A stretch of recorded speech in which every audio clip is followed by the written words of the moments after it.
At my greedy granddaughter's wedding, my name tag read, "The Absent Old Lady." I noticed at the moment the young hostess handed it to me at the entrance. It was printed neatly on a small ivory card, clipped to a gold ribbon, exactly like the other name tags the guests were wearing. Everything about it looked elegant, almost delicate, except for the words. For a moment, I simply stared at the card in my hand. The Absent Old Lady. Not my name. Not grandmother. Not even Margaret, the name I had carried for 72 years. Just that. Behind me, guests continued to arrive, their voices warm and cheerful as they stepped into the grand ballroom of the hotel in downtown Dallas. Crystal chandeliers hung from the ceiling like frozen waterfalls of light. Soft music from a string quartet floated through the air, mingling with the scent of fresh roses and polished wood. It was supposed to be a beautiful day, my granddaughter Emily's wedding. I had imagined this day many times over the years. I imagined sitting proudly in the front row, watching her walk down the aisle. I imagined the photographer calling for a 4 generations picture. I imagined holding her hand and telling her how proud her grandfather would have been if he were still alive. But instead, I stood there in the entrance hall holding a name tag that told everyone in the room I was absent. I glanced around. No one seemed to notice yet. Most of the guests were busy greeting one another. Waiters carried silver trays of champagne, flutes through the room. Laughter rose and fell in little bursts like fireworks. For a brief moment, I wondered if it was a mistake. Perhaps someone in the wedding planning office had mixed up the cards. Maybe there had been a printing error.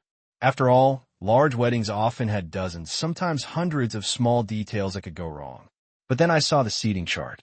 A large framed board stood near the ballroom doors, surrounded by curious guests searching for their table numbers. Elegant calligraphy listed every name carefully. And near the bottom, under table 12, there was again, the Absent Old Lady. My seat. I felt something cold settle quietly in my chest. Still, I didn't say anything. Instead, I smiled politely at the hostess, clipped the name tag on my dress, and stepped into the ballroom as if nothing at all was wrong. After all, I had lived long enough to know something important. Sometimes the most powerful response is silence. Before I continue, I'm glad you're here with me today. Stories like this aren't easy to tell, but they matter. If you're watching, tell me the city you're in. I always enjoy seeing how far these stories travel. Now, where was I? Ah, yes, Emily's wedding. You see, this day had been years in the making. Emily was my only granddaughter. My son Robert and his wife Linda had just the one child, and from the moment Emily was born, she became the light of our family. When she was little, she used to spend weekends at my house. She loved helping me bake cinnamon rolls on Sunday mornings. The kitchen would fill with the smell of butter and sugar while she sat on the counter swinging her small legs, asking endless questions about everything from birds outside the window to the stories of when her father was young. She used to call me Grandma Maggie, and every time she did, it felt like the sweetest sound in the world. Back then, I believed family bonds were unbreakable things. Strong, permanent, certain, but time has a quiet way of revealing truths we never expected to see. Emily grew older. She went to college in Austin, studied marketing, and eventually moved back to Dallas with a young man named Brandon. Brandon was polite enough when we first met. Clean-cut, charming in that careful sort of way people learn when they want to make a good impression. Emily said he worked in real estate, and not long after that, they got engaged. I remember the phone call clearly. "Grandma Maggie," she said excitedly. "He proposed last night." I congratulated her, of course. I told her I was happy for her. I asked about the ring and the plans and whether they had set a date yet. But something in her voice felt different. Not wrong exactly, just distant. Still, families grow and change. Young people build new lives. I told myself that was simply how the world worked. A few months later, Emily came to visit me one afternoon. We sat at my dining table drinking iced tea while she spread wedding magazines across the surface like colorful maps of a world she was eager to enter. She pointed at dresses, flower arrangements, table decorations. And then she said something that would begin a long chain of decisions I would later come to regret. "Grandma," she said gently, reaching across the table for my hand, You've always been the most generous person in our family. That sentence, I would hear versions of it many times over the following months. Because weddings, it turns out, are expensive things. The venue alone cost more than my first house did back in 1974. There were flowers, photographers, catering, musicians, custom invitations, transportation, decorations, and of course, the honeymoon. Emily and Brandon had dreams of a perfect wedding. And slowly, piece by piece, I helped make those dreams possible. Not because anyone forced me, but because I loved her. I paid for the florist's deposit. Then the catering company asked for an advance payment. A few weeks later, Emily called to explain that the venue required another installment to hold the date. Each time, she sounded grateful. Each time, she said it meant the world to her. And each time, I told myself that helping family was never something to regret. After all, what else are savings for, if not the people you love? So when I walked into that ballroom on the afternoon of her wedding day, I believed I was attending a celebration I had helped create. The flowers, the music, the elegant ballroom, even the limousine parked outside the hotel. All of it. I had no idea that the small card clipped to my dress would be the first sign that something had gone terribly wrong. But standing there beneath those glittering chandeliers, wearing a name tag that called me the absent old lady, I began to understand something slowly and painfully. Respect is not something you can buy for someone. And sometimes, the people you help the most are the very ones who forget you first. But the wedding had only just begun, and the real story was still waiting to unfold. I walked slowly into the ballroom, trying to act as if everything was perfectly normal. The name tag that read "The Absent Old Lady" rested lightly against my chest, but felt far heavier than the thin card it really was. No one stopped me. No one questioned it. Guests were too busy admiring the decorations and greeting one another. The ballroom truly was beautiful. I will give Emily that. She had always had good taste. Round tables covered in white silk tablecloths filled the room. Each one held a tall crystal vase overflowing with white roses and pale pink peonies. Soft golden lights shimmered from the chandeliers above, reflecting off the glassware and silver cutlery. It looked like something out of a bridal magazine. For a moment, I simply stood there and took it all in. Then I began to walk toward the seating chart again. Not because I needed to check my table number. I had already seen it. Table 12. But because something in my chest needed to confirm it one more time. Sometimes when something feels wrong, you look again hoping reality will somehow change. It didn't. There it was, written clearly in elegant script.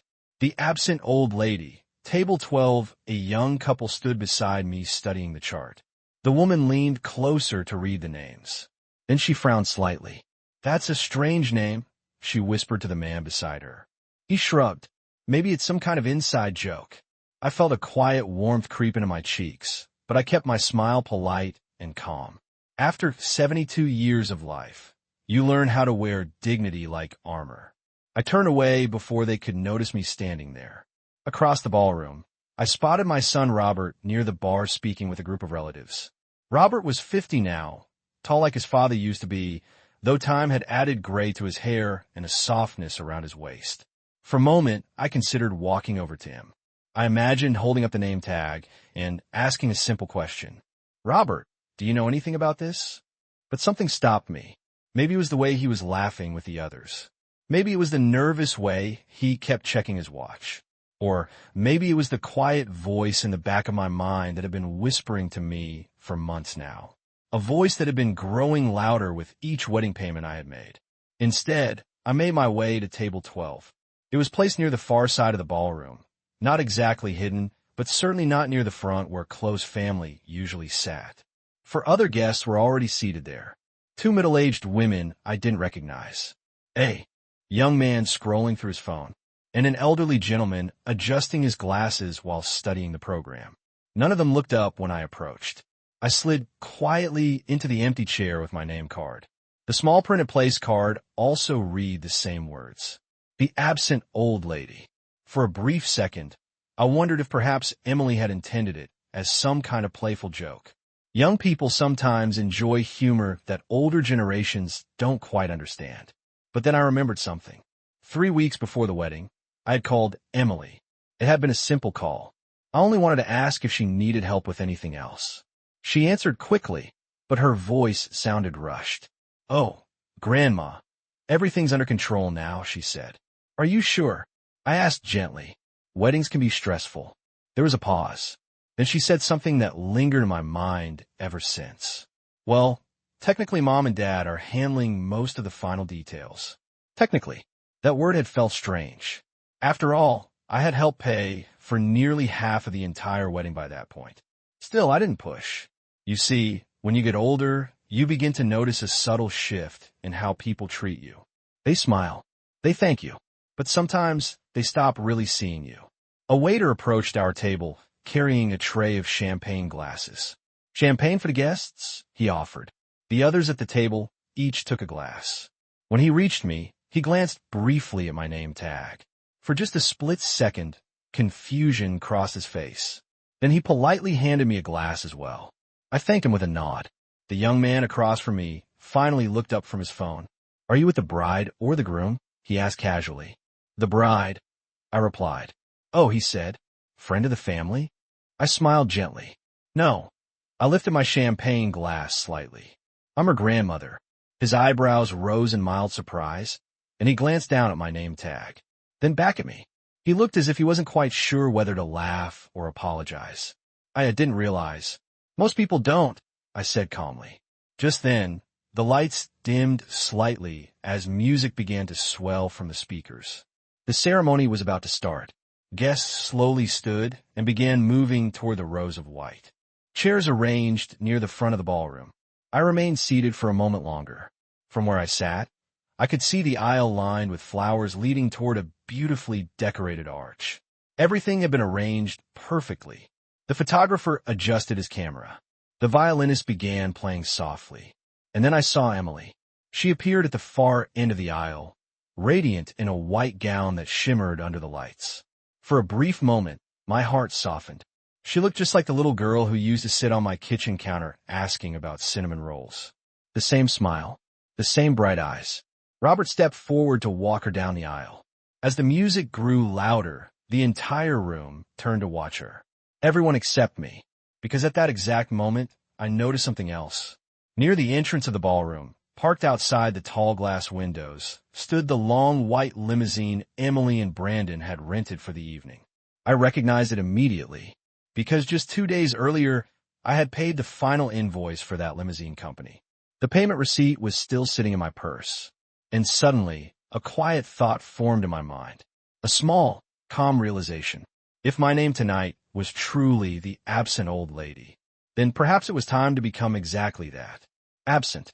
But not before making sure one final detail of this very expensive wedding was handled properly. I sat there for a moment, holding that little white name tag between my fingers. The paper felt thicker than it needed to be. Smooth. Expensive even. Someone had clearly ordered custom tags for the wedding guests. Gold trim around the edges. Elegant black lettering. And right there in the center, in neat, perfect print, were the words, "The absent old lady." I turned it over once. Then again, as if maybe I had misunderstood. As if maybe there was another tag meant for me. But no, that was the one clipped to my seat. I looked up slowly around the reception hall. Crystal chandeliers glowed warmly overhead. Soft violin music drifted through the room as guests began finding their tables. White tablecloths, tall floral arrangements, gold cutlery. Everything looked beautiful. Exactly the way my granddaughter had wanted it. Exactly the way I had helped pay for.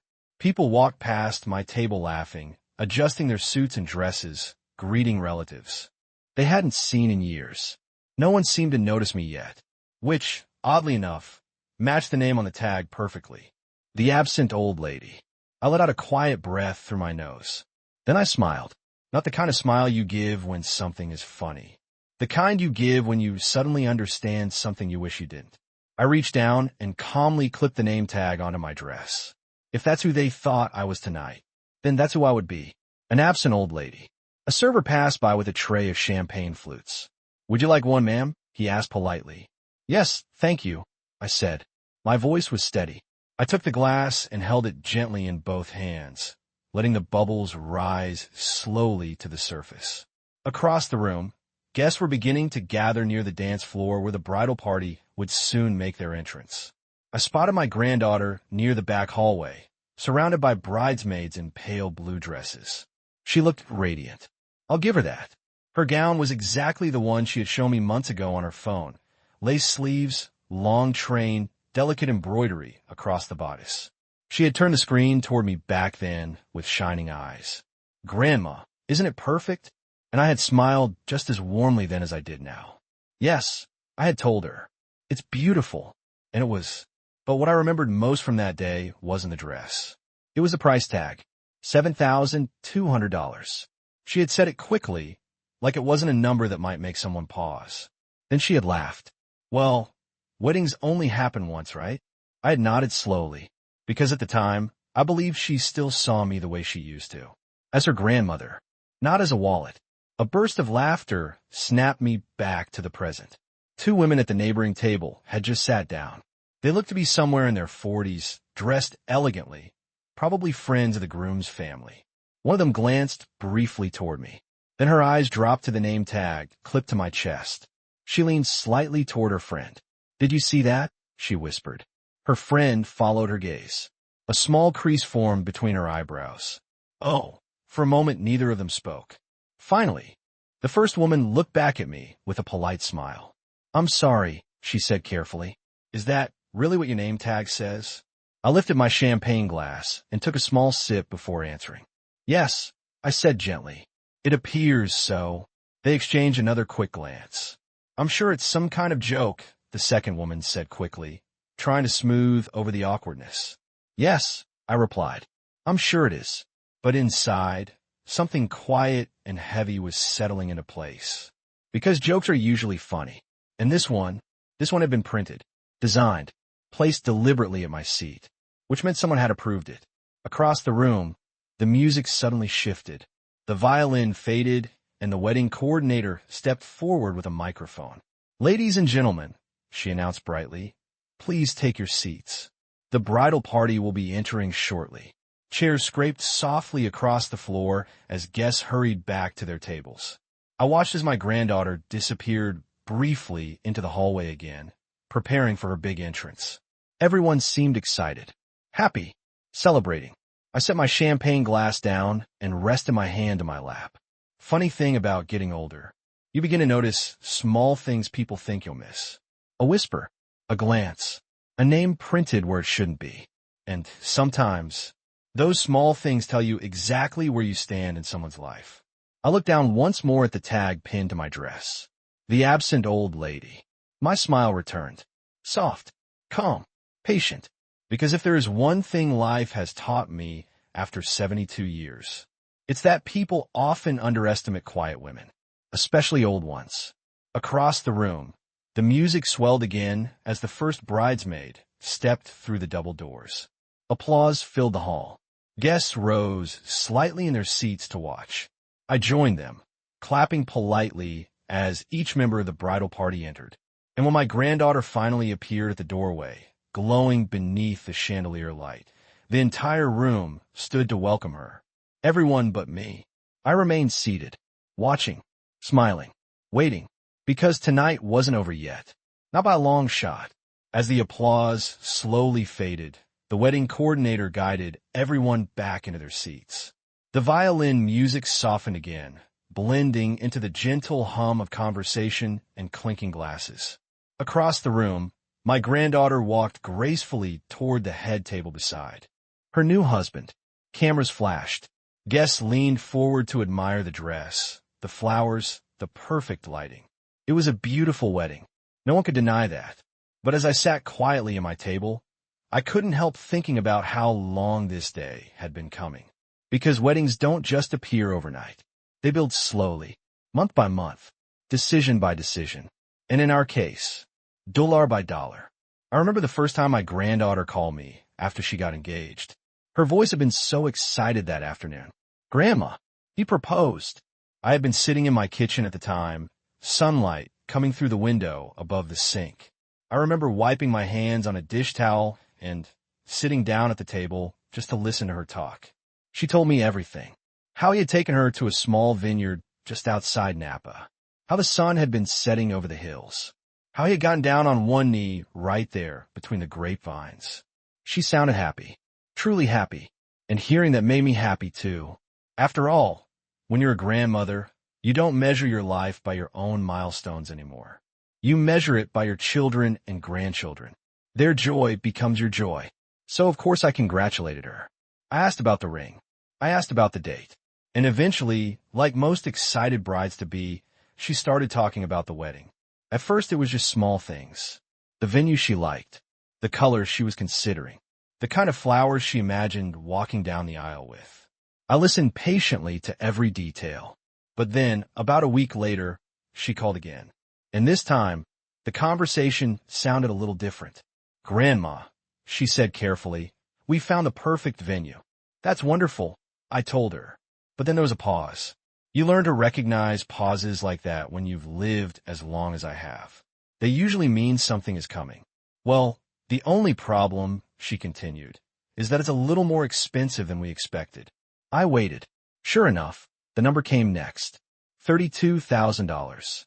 She said quickly, almost like she hoped saying it fast would make it sound smaller. Now, I've been around long enough to know that weddings can be expensive. But $32,000 for a venue alone is still quite a number, especially when you consider everything else that follows. Flowers, catering, music, photography, transportation, dress, decorations. The list never seems to end. Still, I didn't say anything right away. Instead, I asked her a simple question. "Is this the one you truly want?" She didn't hesitate. "Yes." And that word told me everything I needed to know. Because when someone says yes like that, they've already made the decision in their heart. The rest is just figuring out how to pay for it. That's when she said something that should have warned me. But at the time, I simply heard it as excitement. "Well," Mom said, "maybe you might be able to help a little." I remember leaning back in my chair. Not upset, just thoughtful.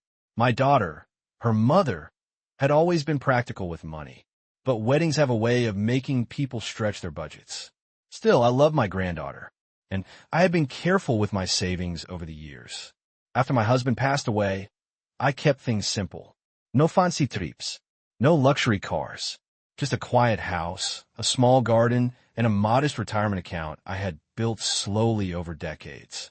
Helping family was always part of the plan, so I told her I would think about it. But thinking about it didn't take very long. A few days later, I called her back. "If that venue means so much to you," I said, "I'll cover the deposit." The silence on the other end of the phone lasted about 2 seconds. Then she squealed with excitement. "Grandma, really?" "Yes," I said softly. And just like that, the first piece of the wedding was paid for. Of course, once the first piece is covered, the rest tends to follow. Over the next several months, there were more calls. Always cheerful, always grateful, but always about something else the wedding needed. "Grandma, the florist wants a deposit." "Grandma, the caterer requires a minimum guest count." "Grandma, we found the perfect string quartet." Each time, I told myself the same thing. It's her wedding. It's a once-in-a-lifetime day. And if I can help make it beautiful, why wouldn't I? So little by little, the payments continued. Until eventually, most of the wedding you see happening tonight had my name quietly attached to the bill. And yet here I sat, at the back of the reception hall, with a name tag that read, "The Absent Old Lady." I looked around the room again as guests lifted their glasses for the first toast. No one seemed to remember those phone calls now. No one seemed to remember the deposits, the checks, the transfers. And perhaps that was the point, because sometimes the people who give the most are the easiest ones to forget. But that's all right. I lifted my champagne glass again as the groom's father began his speech, because the night was still young. And sometimes, the quietest guests at a wedding are the ones holding the most interesting stories. The groom's father finished his speech, and the room filled with applause. People lifted their glasses. Someone laughed loudly near the bar.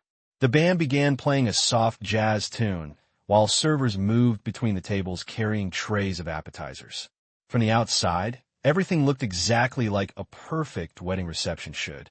But as I sat quietly in my chair, I found myself thinking about when things first began to change. because they didn't change all at once.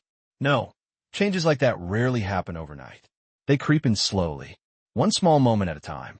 At first, my granddaughter still called me the way she always had. Her voice was warm, familiar. She would tell me about dress fittings, cake tastings, and bridesmaid drama. Sometimes she would even stop by my house with her laptop so we could look at wedding ideas together. "Grandma, which centerpiece do you like better?" she'd ask, turning the screen toward me. One design had tall white roses. The other had smaller arrangements with candles. "I like the roses," I told her once. "They look elegant." She smiled and nodded. Me too. Moments like that made me feel included, like I was still part of her life. But slowly, something else started to appear in our conversations.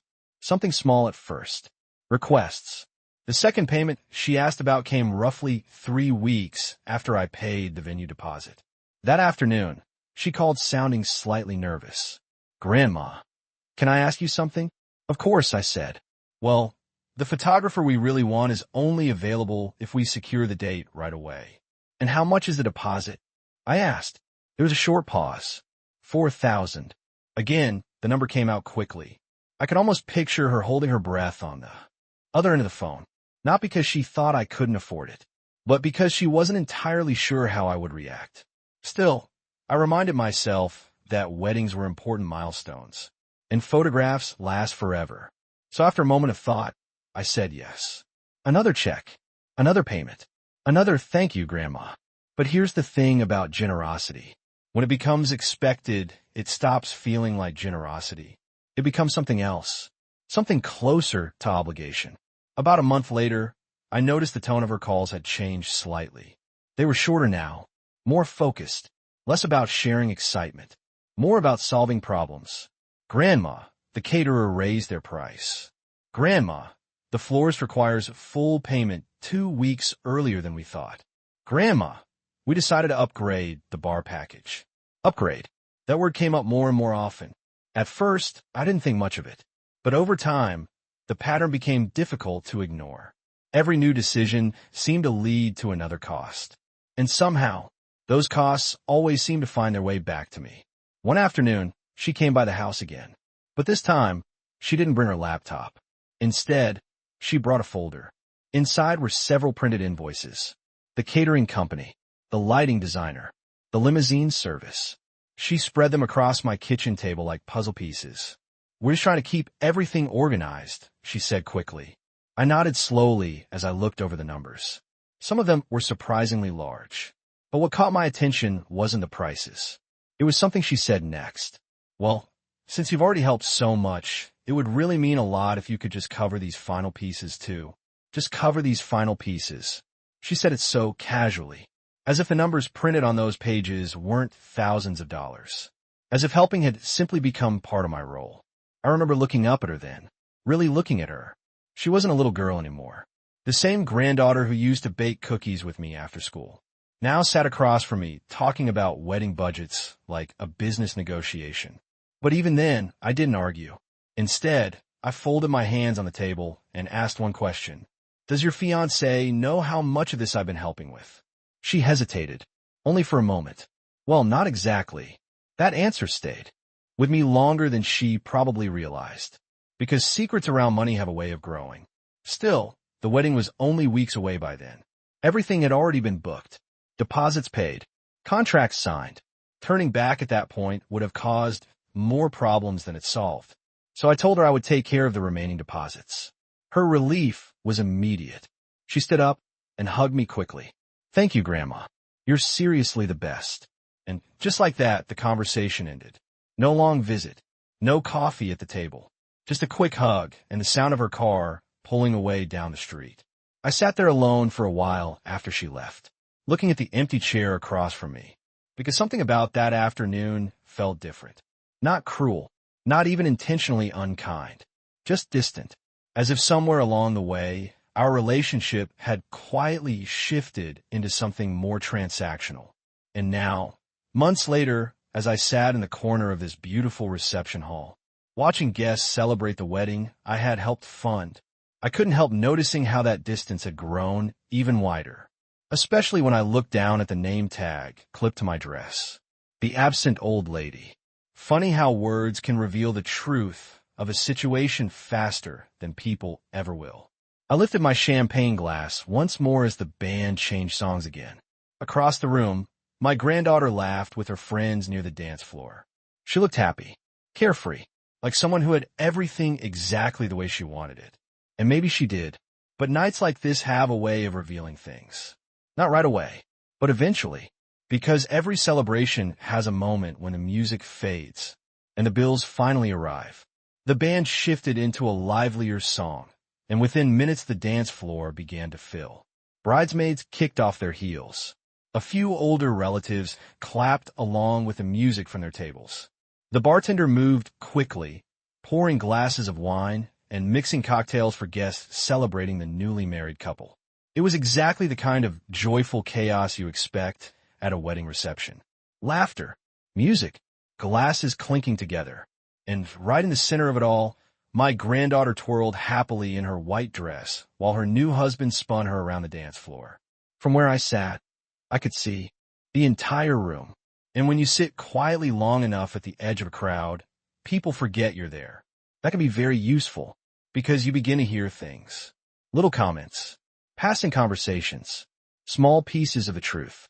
Two young men standing near the bar were talking loudly enough that their voices carried across the room. "Man, this wedding must have cost a fortune," one of them said. "No kidding," the other replied. "Did you see the venue? My cousin got married last year, and their whole wedding wasn't even half this fancy." They both laughed. I smiled faintly into my glass. They weren't wrong. This wedding had cost a fortune. The venue alone had been $32,000. The catering package, the one my granddaughter insisted on upgrading twice, had come to nearly $20,000. Then there were the flowers, the lighting, the photographer, the live band, and of course the limousine waiting outside right now for the bride and groom's grand exit later tonight. Every elegant detail surrounding this celebration had been carefully selected and carefully paid for. What most people in this room didn't know was how those payments had actually happened. Because when my granddaughter talked about the wedding to her friends, she always used the same phrase.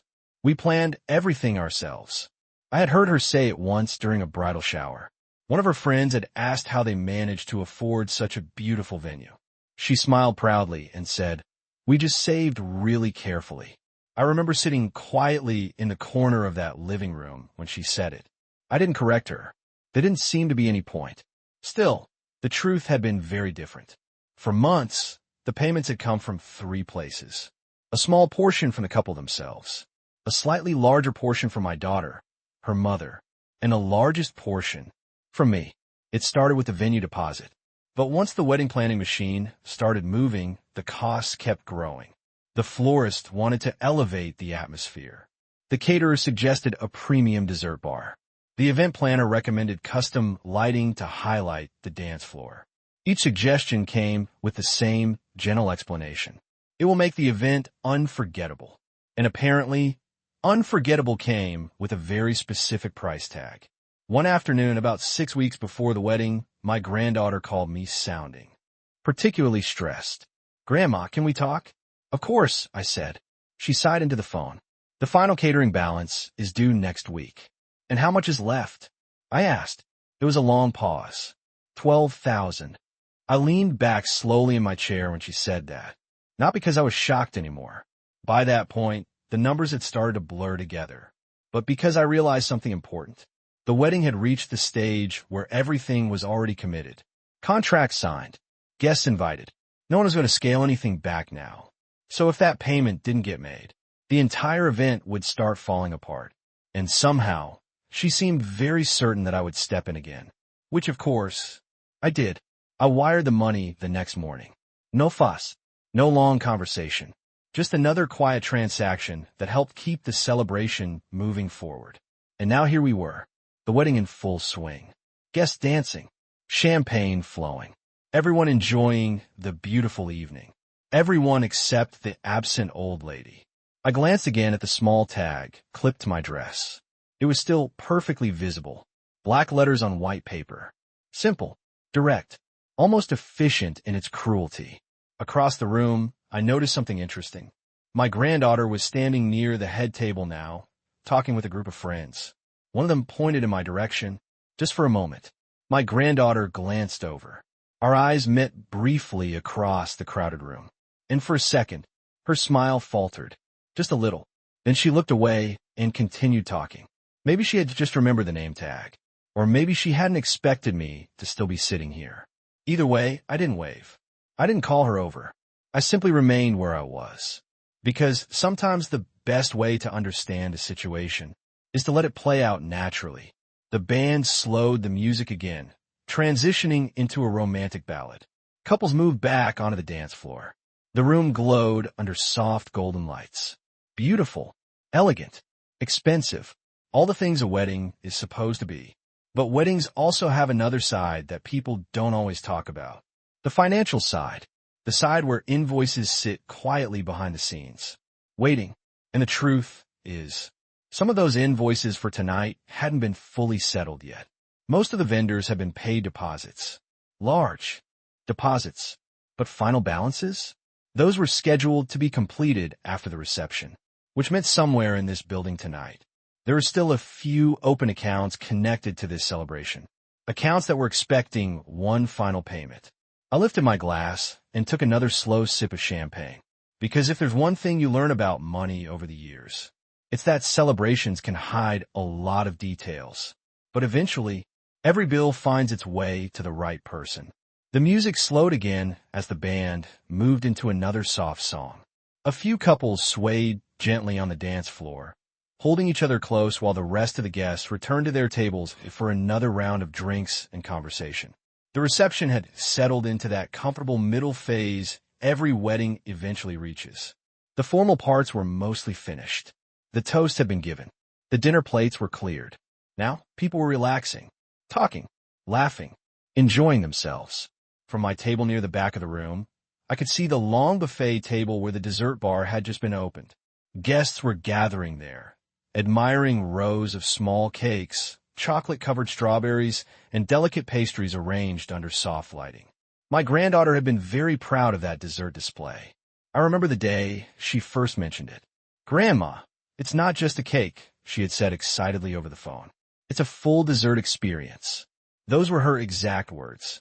At the time, I had simply smiled and asked what that meant. She explained it carefully.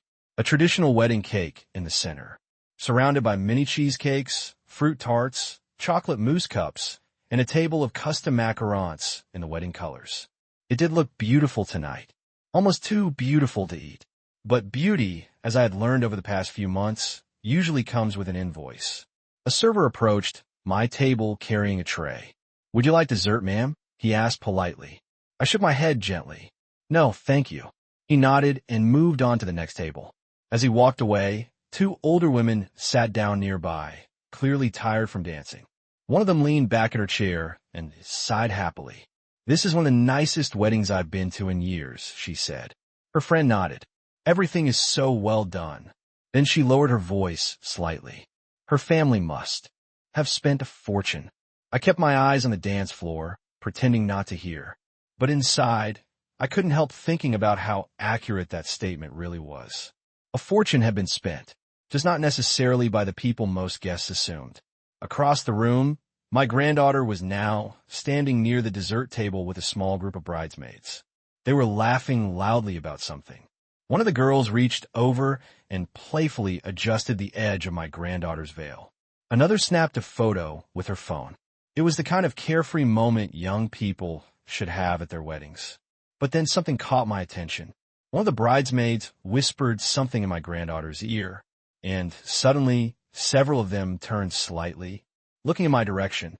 It wasn't a long stare, just a quick glance. But I knew exactly what they had noticed. The name tag. Even from across the room, the black lettering stood out clearly against my dress.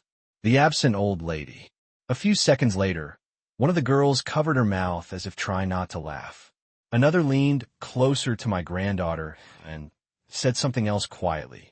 My granddaughter shook her head and waved her hand dismissively, almost like she was brushing the whole thing off. That small gesture told me something important. She knew, which meant the name tag hadn't been a mistake. Not a printing error. Not an accident. Someone had approved it. Someone had thought it would be funny. And judging by the way those girls were reacting now, they probably had. Still, I didn't move. I didn't remove the tag.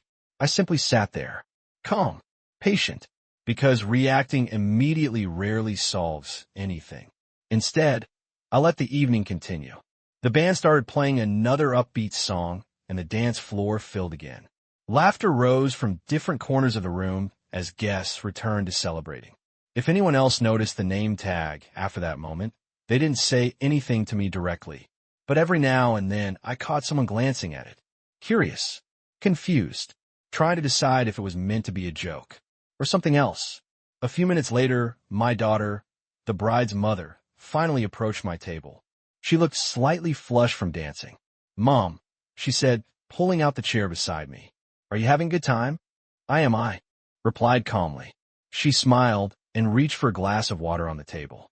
But as she turned back toward me, her eyes landed on the name tag. For a brief second, her expression froze. Then she looked back up at me. "Where did you get that?" she asked quietly. "It was on my seat," I said. She blinked. "Your seat?" "Yes." Neither of us spoke for a moment. My daughter's lips pressed together slightly as she looked around the room. I could almost see the thoughts moving through her mind, trying to figure out who had arranged the seating cards, trying to understand how that label ended up attached to me. Finally, she sighed softly. "I'm sure it's just some kind of mix-up," she said. I gave a small smile. "Yes," I said gently. "That's what everyone keeps saying." She reached forward as if to remove the tag, but I lightly touched her hand. "No," I said quietly. "Leave it." She looked at me, puzzled. "Why?" I glanced out across the reception hall again. The music, the dancing, the laughter, all of it continued exactly the way it had before. Then I looked back at my daughter. "Because sometimes," I said softly, "it's better to let people show you exactly who they are." She studied my face for a moment, then slowly nodded. Neither of us mentioned the tag again. Instead, she squeezed my hand once and stood up. "I'm going to check on the cake cutting," she said. "All right," I replied. As she walked away, I leaned back slightly in my chair. The band played on. Guests danced. The celebration continued. But somewhere in the back of my mind, a quiet realization had settled into place. Because now I understood something clearly. Tonight wasn't just about a wedding. It was about respect. And respect, once lost, is not easily restored. Especially when the person you underestimated has been quietly paying attention all along. The cake cutting started a few minutes later. Someone dimmed the lights slightly, and the wedding coordinator asked everyone to gather around the center of the room.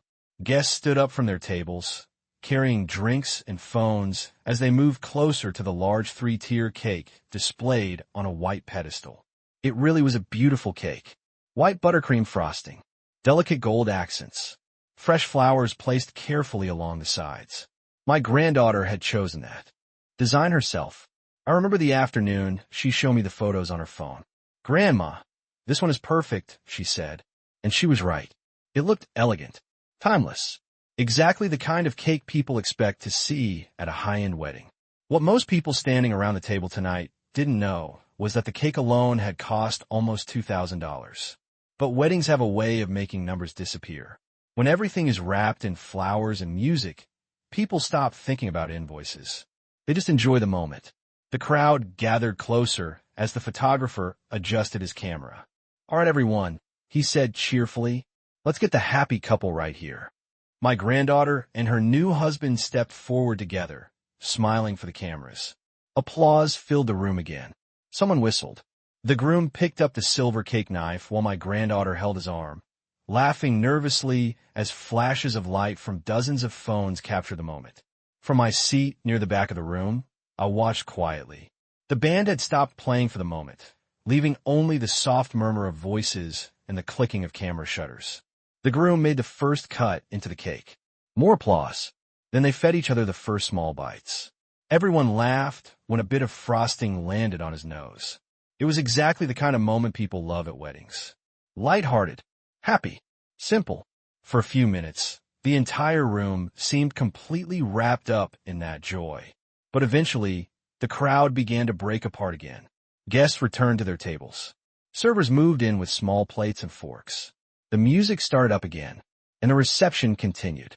I noticed something interesting as people sat back down. Several guests who passed my table glanced again at the name tag on my dress. Some of them frowned slightly. Others looked confused.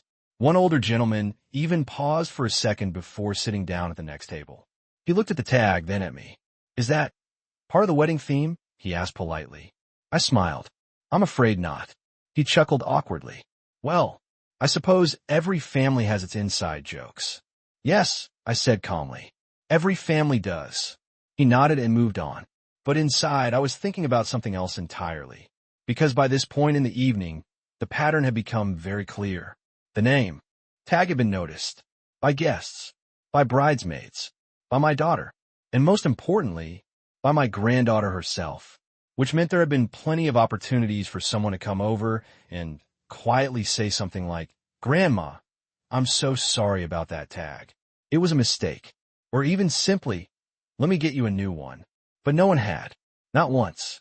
The tag remained exactly where it had been since I arrived. Pinned neatly to my dress. Visible to everyone.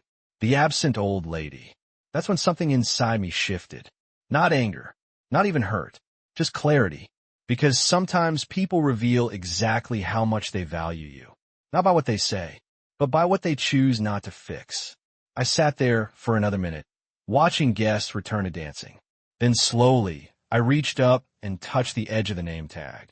The paper felt cool under my fingers.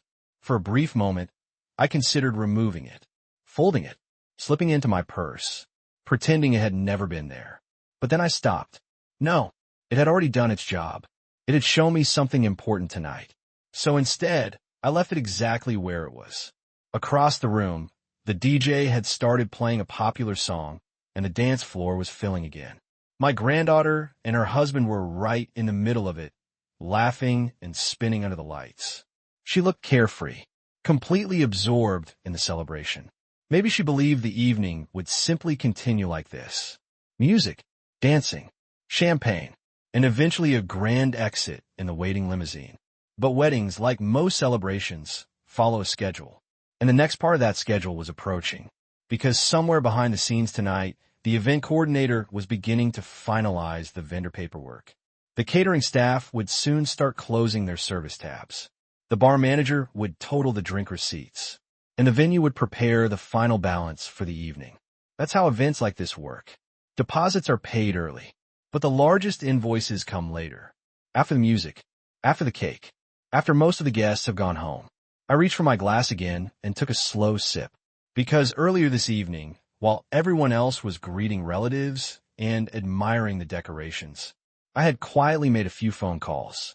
Nothing dramatic, nothing loud, just a few calm conversations with the people who handled the financial side of tonight's celebration. And those conversations had changed something very important. I watched the dance floor for a moment longer. My granddaughter threw her head back and laughed at something her new husband said. Her bridesmaids clapped along with the music. The celebration looked exactly the way a wedding reception should. Joyful, carefree, perfect. But perfection is an interesting thing, because sometimes it only lasts until the final bill arrives. By the time the next round of music started, the reception had moved into its final stretch. You can always tell when a wedding reaches that point. The dance floor gets a little louder. Shoes start coming off, and the bartender begins pouring drinks a little faster than before. Guests were laughing more freely now. Jackets were draped over chairs. A few relatives were already hugging goodbye near the entrance. But the bride and groom were still in the center of it all. My granddaughter's veil had been removed, and one of her bridesmaids had gathered the long train of her dress so she could dance more easily.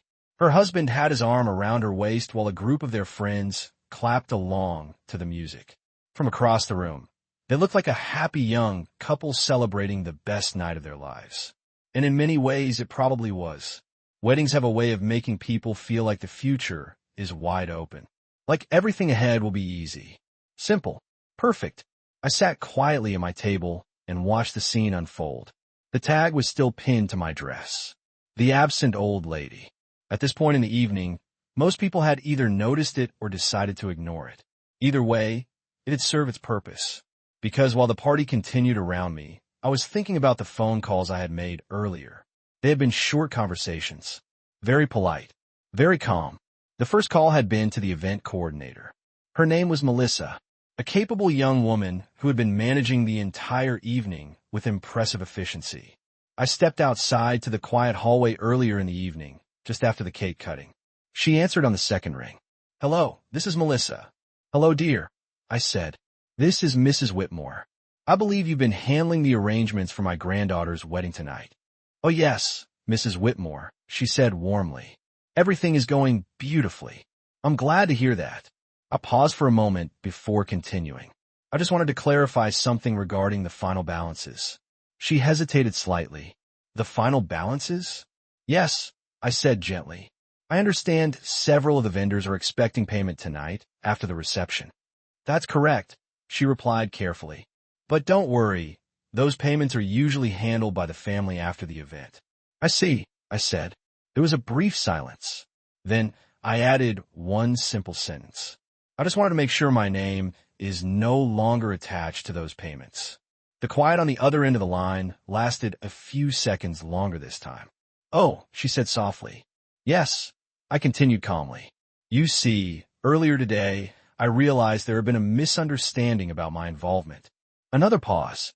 "I understand," she replied. "And to clarify," I said, "any remaining balances should now be directed to the bride and groom." Melissa's voice became very professional. "Of course, Mrs. Whitmore. We'll make that adjustment."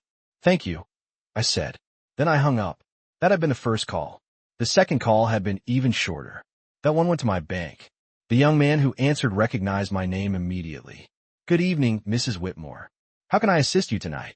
"I just need to confirm something," I said. There were several scheduled transfers related to the wedding this evening. "Yes, I see those here.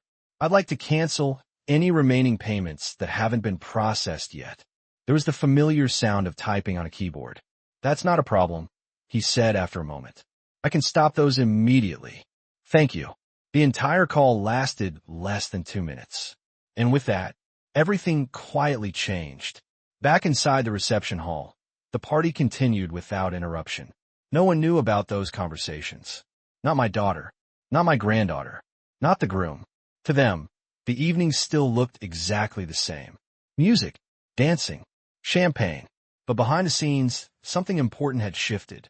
Because the deposits had already been paid. The services had already been delivered. The band had already played. The food had already been served, which meant the final invoices were about to land somewhere else. A burst of laughter from the dance floor pulled my attention back to the present. The DJ had just announced the final dance of the evening. Guests gathered closer as the bride and groom moved to the center of the floor once again. Soft music filled the room. People swayed gently under the warm lights. My granddaughter rested her head briefly against her husband's shoulder while they danced. It was a lovely moment, the kind photographers love to capture. And as I watched them, I realized something. This night would be unforgettable for them, but probably not for the reasons they expected, because celebrations often hide consequences for a little while, until the music ends, until the guests go home, until someone walks over quietly with a folder in their hands. I looked down at the small name tag one last time. The absent old lady. A soft smile returned to my face, because by the time this night was over, they were going to discover something very interesting. Sometimes the person everyone thinks is absent is actually the one holding everything together. The final dance ended with warm applause.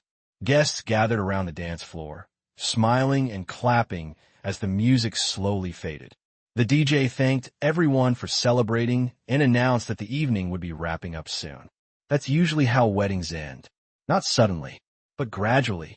The energy softens. People begin collecting their coats. Friends take final photos together. And somewhere in the background, the staff quietly begins preparing the room for closing. From my seat, I noticed the catering team starting their routine. Servers cleared the last plates. Empty champagne glasses disappeared from tables. The bartender wiped down the counter and stacked clean glasses behind the bar. None of it looked unusual. If anything, it looked like the smooth ending of a successful event. Across the room, My granddaughter was hugging several of her friends goodbye. Her cheeks were slightly flushed from dancing. A few strands of hair had slipped loose from her elegant hairstyle, but she still looked radiant. Her husband stood beside her, shaking hands with guests and thanking them for coming. They looked proud, relieved, satisfied. To them, the wedding had gone perfectly, exactly the way they imagined. The music shifted into a softer background track while the DJ began packing up some of his equipment. A few guests were still dancing slowly, but most people were now returning to their tables or heading toward the exit. That's when I noticed something interesting. Near the far side of the room, the event coordinator, Melissa, had appeared again. She was holding a thin black folder. Nothing dramatic about it. Just a simple folder, the kind event managers carry when they need to finalize paperwork at the end of a large event. She spoke briefly with one of the catering managers first. They exchanged a few quiet words. Then she walked toward the bar. The bartender nodded and handed her a small printed receipt. Melissa placed it carefully inside the folder. Next, she spoke with the venue supervisor. Another receipt. Another piece of paper added to the folder. From where I sat, I could see the pieces coming together. The final numbers. The closing balances. All the quiet paperwork that follows a large celebration. And eventually, Melissa began walking toward the head table. At that moment, my granddaughter and her husband were still talking with a small group of friends. They were laughing about something, probably one last story from the night. Melissa waited politely until the conversation paused. Then she stepped forward. I couldn't hear the exact words from across the room, but I could see the moment clearly. She opened the folder, spoke calmly, and handed the papers to the groom. At first, his expression stayed relaxed. He glanced down at the document casually, the way someone might glance at a simple receipt. But then his eyes stopped moving. He read the page again, slower this time. My granddaughter leaned slightly toward him. "What is it?" she asked. He turned the paper so she could see. Even from across the room, I could see the change in her face. Her smile faded. Her eyebrows pulled together in confusion. She took the paper from his hands and read it herself. A few seconds passed. Then she looked up at Melissa. Her lips moved quickly now. Questions. Probably several of them. Melissa remained calm. Professional. She pointed to a line on the page. Then another. Explaining. Clarifying. My granddaughter shook her head. "No, that can't be right," she seemed to say. The groom looked at the papers again. His posture had changed now. No more relaxed shoulders. No more casual smile. Just quiet concentration. Because numbers have a way of getting people's attention very quickly. Especially large numbers. A few of the nearby guests had started noticing something was wrong. The conversation at the head table had clearly shifted. My daughter, the bride's mother, stepped closer. "What's going on?" she asked. My granddaughter handed her the papers. My daughter read them, then looked up at Melissa with a stunned expression. "What do you mean the balance is due tonight?" she asked. Even from across the room, the tension was becoming obvious now. The celebration hadn't completely stopped. Music was still playing. Guests were still talking. But near the head table, a very different kind of conversation had begun. Melissa spoke calmly again. Professional. Patient. She pointed again at the documents, explaining the remaining vendor balances. The catering. The bar service. The venue closing fees. The lighting contractor. The limousine service scheduled for the couple's departure. All the things that had been partially paid, but not fully settled. My granddaughter looked around the room quickly, almost instinctively. Her eyes moved across the tables, then toward the back of the hall. And for the first time in nearly an hour, she looked directly at me again. Our eyes met across the room. I didn't move. I didn't wave. I simply sat quietly in my chair. The name tag still pinned neatly to my dress. The absent old lady. For a long moment, she just stared, and something inside her expression changed. Because in that instant, she understood. Not everything, but enough. Enough to realize that the quiet woman sitting alone at the back of the room had not been nearly as absent as she believed. I lifted my champagne glass slightly and took one final sip. Because the party was almost over now, and the real ending of the evening was just beginning. The music in the reception hall continued playing softly. But the mood at the head table had clearly shifted. From where I sat, I could see the circle forming around my granddaughter and her husband. Melissa, the event coordinator, still stood there calmly with her folder open. The groom held the papers now. He was reading them again, slower this time. His jaw had tightened. Beside him, my granddaughter kept shaking her head. No, this can't be right, she said again. Her voice was louder now, loud enough that a few nearby guests had started turning their heads. My daughter leaned closer to the documents. What exactly is this? She asked Melissa. Melissa remained perfectly professional. It's the final balance for the evening, she explained. The remaining payments for the venue, catering, bar service, and several vendors. My daughter frowned. But that was already handled, she said quickly. It was supposed to be taken care of. Melissa nodded politely. Yes, several deposits were paid earlier. She gently pointed to the lines on the invoice. But the remaining balances were scheduled to be processed tonight. My granddaughter looked up sharply. Scheduled by who? She asked. Melissa answered without hesitation. Originally, the payment authorization was connected to Mrs. Whitmore's account.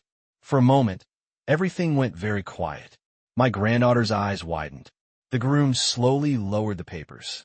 And, he asked carefully, Melissa continued in the same calm voice. Earlier this evening, Mrs. Whitmore requested that her authorization be removed from the remaining payments. My daughter blinked in disbelief. What do you mean removed? Melissa adjusted the folder slightly. She contacted both our office and the bank to cancel the pending transfers. Silence spread through their little group like a ripple in water. My granddaughter turned toward the back of the room again. This time she didn't have to search. She knew exactly where I was sitting. Our eyes met once more across the reception hall. Her expression had changed completely now. The confidence she had carried all evening was gone, replaced by something else. Realization, and a small flicker of panic. She handed the papers back to the groom. How much is it? She asked quietly. He looked down again. His voice was low when he answered. 43,000. My daughter gasped. $43,000? The groom nodded slowly. And it's due tonight. Around them, the last guests were beginning to leave. Most of them had no idea what was happening. They were hugging goodbye, laughing, talking about the beautiful ceremony, completely unaware that the final chapter of the evening was unfolding only a few feet away. My granddaughter ran her hands through her hair. This doesn't make sense, she said. She promised she would handle the wedding. Melissa spoke gently. She did handle a large portion of it, she explained.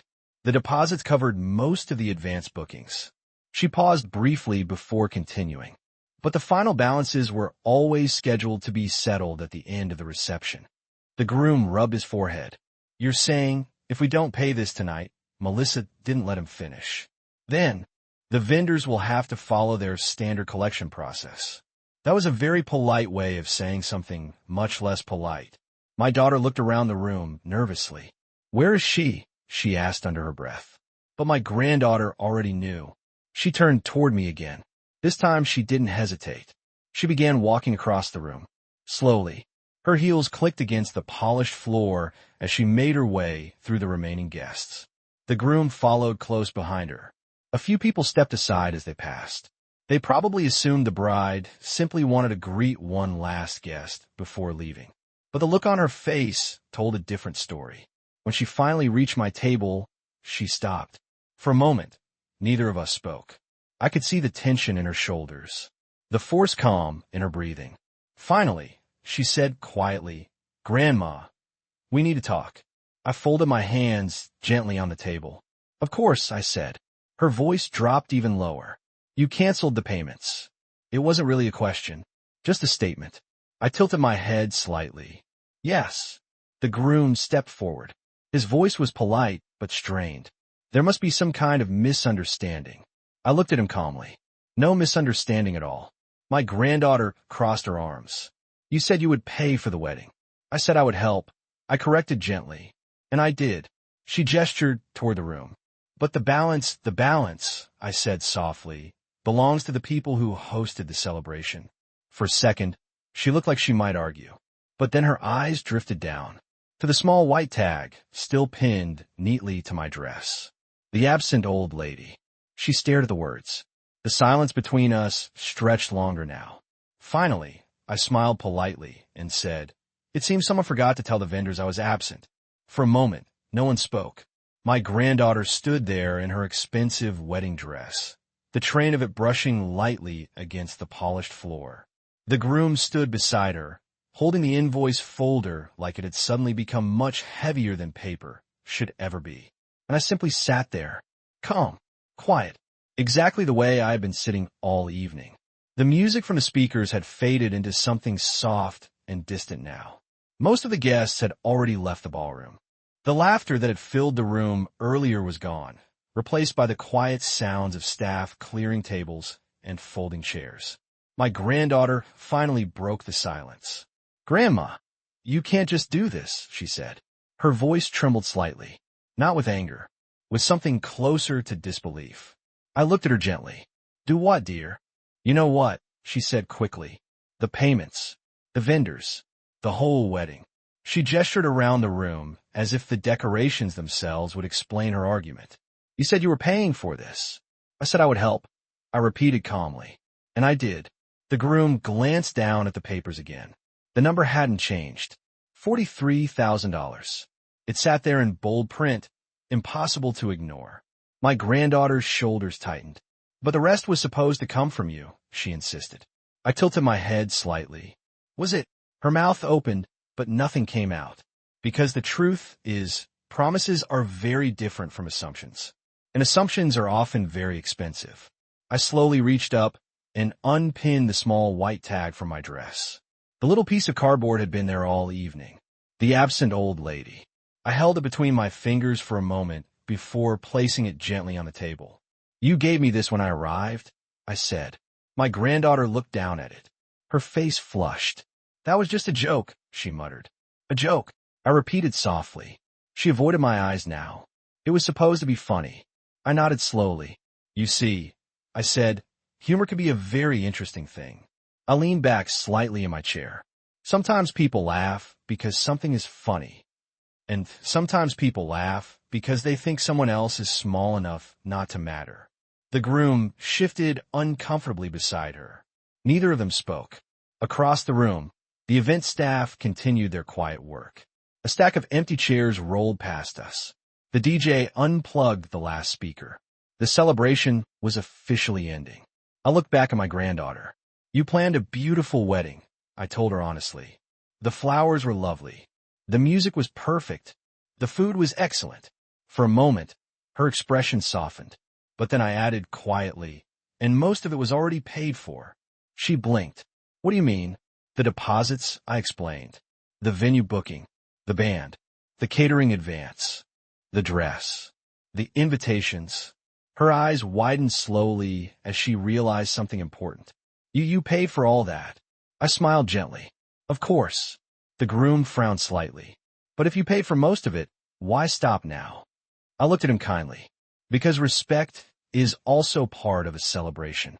Neither of them responded. I continued softly. "When you invite someone to share a special moment in your life, you should make sure they're actually welcome." My granddaughter stared down at the tag again.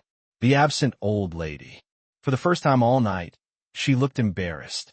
Not defensive, not angry, just quiet. The kind of quiet that comes when someone realizes they may have gone a little too far. Finally, she spoke again. "I didn't think it would hurt you." Her voice was small now. "I know," I said gently. "That's usually the problem."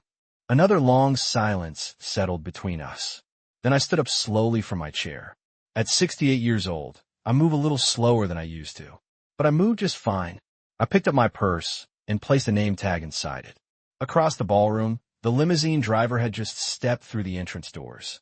He was holding a small sign. The groom's name was written across the top, waiting to take the newly married couple away for the night.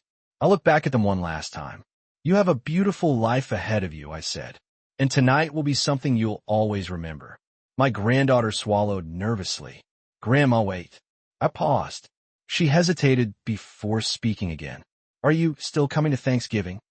I smiled, because that question told me something important. For the first time all evening, She wasn't talking about money. Yes, I said warmly. I'll be there. Relief passed quickly across her face. I started walking toward the exit. The limousine doors were already open outside. Behind me, the groom and my granddaughter were still standing beside the table, looking down at the folder that held the final balance. $43,000. A large bill for one evening. But honestly, it could have been much worse. Because weddings cost money. But family costs respect. And sometimes, the most important lesson a person learns is that the absent old lady was never really absent at all. She was simply waiting to see who remembered she was. There,